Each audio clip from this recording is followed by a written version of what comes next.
नमस्कार दोस्तों। आज आपके सामने ईस्टर्न बॉडी वेस्टर्न माइंड अनुडिया जोड़ी द्वारा पुस्तक लिखित पिछले अध्याय के अगली कड़ी के साथ उपस्थित हूँ। आए दोस्तों, इसको बड़े ध्यान से सुनते हैं। प्रथम चक्र के मूल मुद्दे की अगली कड़ी के साथ आपके सामने पेश कर रहा हूँ। अपर्याप्त सीमाएं। हम सीमाओं को बनने की अनुमति न देकर या सीमाओं को अपरिवर्तित करने की अनुमति न देकर अवतार के साथ हस्तक्षेप कर सकते हैं। किसी भी तरह से हम अपने भविष्य अपने आत्मनिर्माण को हतोत्साहित कर सकते हैं। Stanley kelvin. सीमाएं उन लोगों के लिए रहस्य हो सकती है जो पोषण और निरंतरता से वंचित रहे और सुरक्षा। मेरा एक ग्राहक जो अनाथालय में पला बड़ा था, वह किसी भी सीमा के उद्देश्य या आवश्यकता को समझ नहीं पाया। अलगाव का इसका दर्द और घुलने मिलने की इच्छा इतनी तीव्र थी कि सीमाओं की पूरी अवधारणा उसके लिए घृणित थी।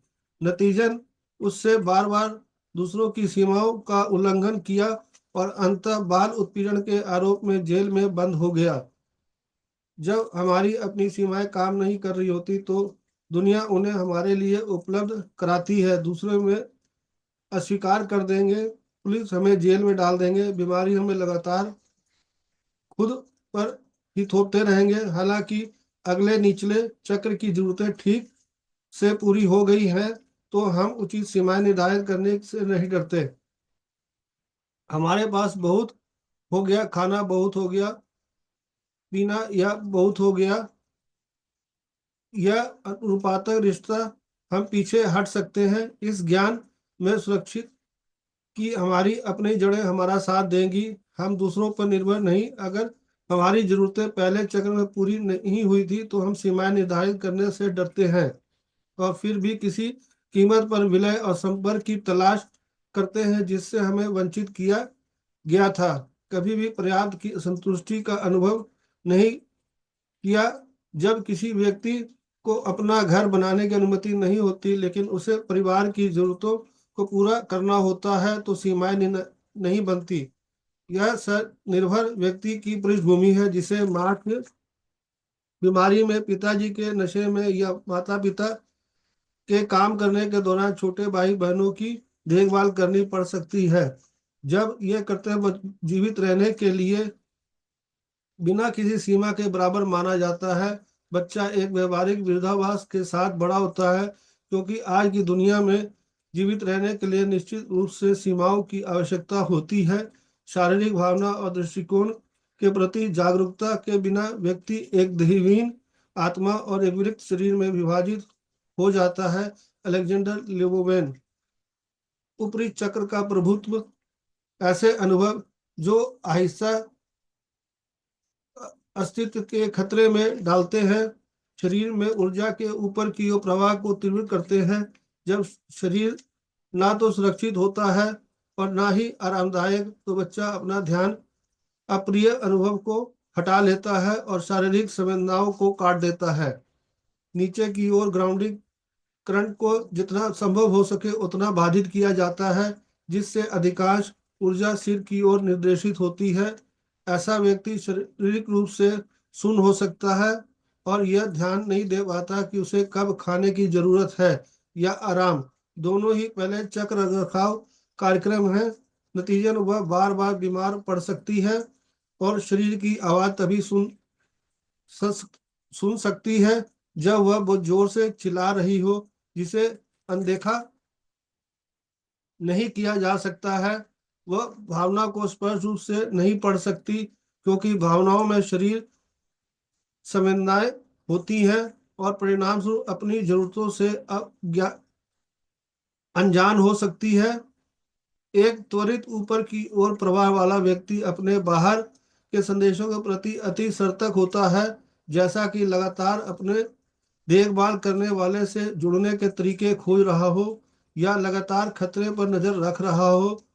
यह एक कमजोर पहले चक्र की पहचान है। शरीर शून्य हो जाता है और चेतना ऊपर उठ जाती है, जिससे एक गहरा मन शरीर विभाजन पैदा होता है। क्षतिग्रस्त जमीन वाला व्यक्ति आमतौर पर इस भयानक भावना से ग्रस्त होता है कि कुछ गलत है।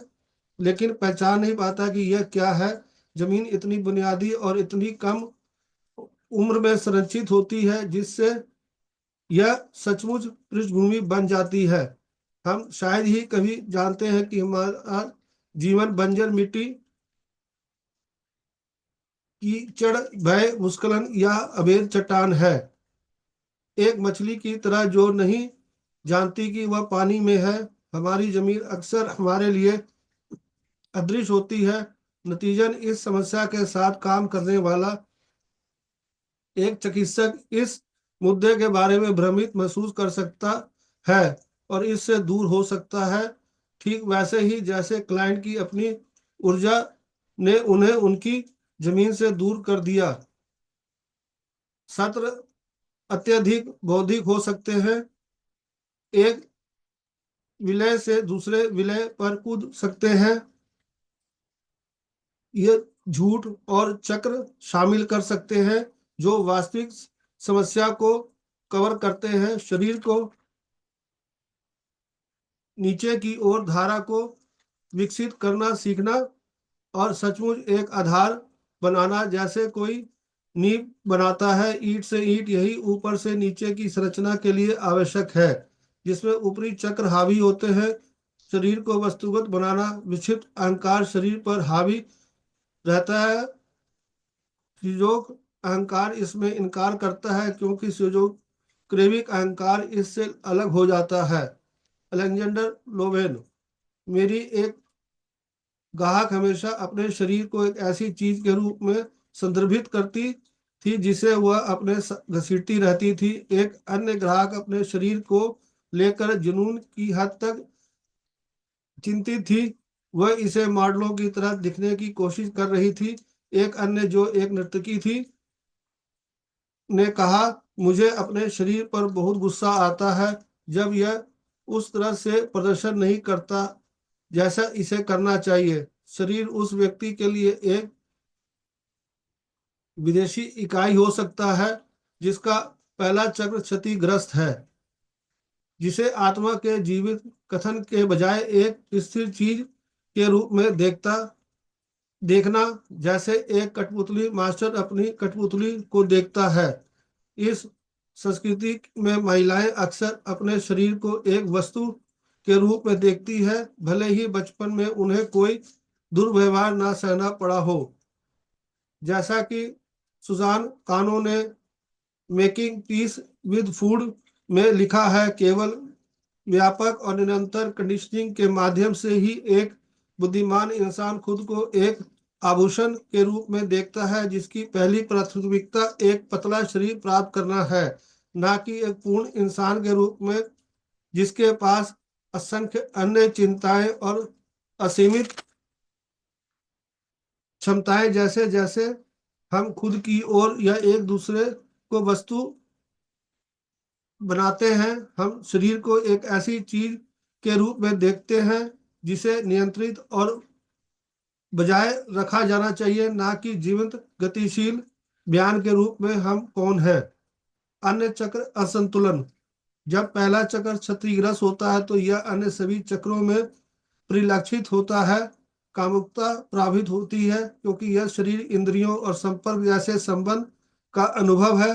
किसी की व्यक्तिगत शक्ति की भावना प्रभावित होती है क्योंकि हम बिना किसी आधार के लड़ नहीं सकते या खुद का बचाव नहीं कर सकते। धरती, ऊर्जा और पोषण लाने वाली जड़ों के बिना हम कमजोर हैं। सीमाओं की कमी और लगातार असुरक्षा के कारण रिश्तों पर प्रतिकूल प्रभाव पड़ता है जिसके लिए निरंतर आश्वासन की आवश्यकता होती है। संचार भय से अवरुद्ध हो सकता है या अत्यधिक हो सकता है और भावना से अलग हो सकता है। ऊपरी चक्रों को विस्तृत और रचनात्मक कल्पना और भावनाओं के विरुद्ध बज- बचाव के रूप में बुद्धि के प्रति समर्पण के साथ तीव्र होने की ओर अधिक संभावना है। चरम पर इस तरह की तीव्रता भ्रम, अस्पष्टता या पागल होने की भावना पैदा कर सकती है। इसका उत्तर चेतना को सीमित करने से नहीं बल्कि उस पर आधारित होने और उस पूरक रूप देने से निहित है। स्कोयोड रचनात्मक और बुद्धिमान इसकी जोड़ रक्षा एक खतरनाक स्थिति से निपटने के लिए एक आपातकालीन तंत्र है, और इस संघर्ष में सभी मानसिक क्षमताएं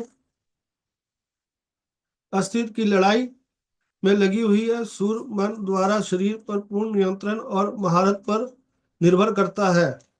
स्क्विज़ॉइड चरित्र संरचना को रचनात्मक कभी भी कहा जाता है। इसकी रचनात्मकता और आध्यात्मिक मामलों में रुचि उच्च स्तर के कारण यह संरचना जीवन में विशेष रूप से विकसित होती है, यहाँ तक कि घर में भी जहाँ भी एक भयभीत, गुस्सैल या अनिच्छुक माँ द्वारा एक बच्चों का गर्भाधारण किया जा सकता है, जिसकी भावनाएं बच्चे में संचारित होती हैं। इस संरचना को अवांछित बच्चे के रूप में देखा जा सकता है।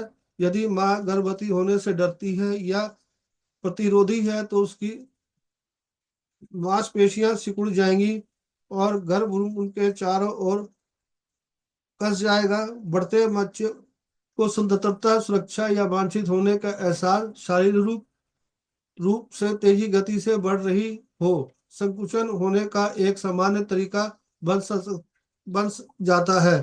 दोस्तों, ये अध्याय यहीं तक। कल फिर आप इसके साथ नए अध्याय के साथ, इसकी अगली कड़ी के साथ उपस्थित होगा। धन्यवाद। Thank you.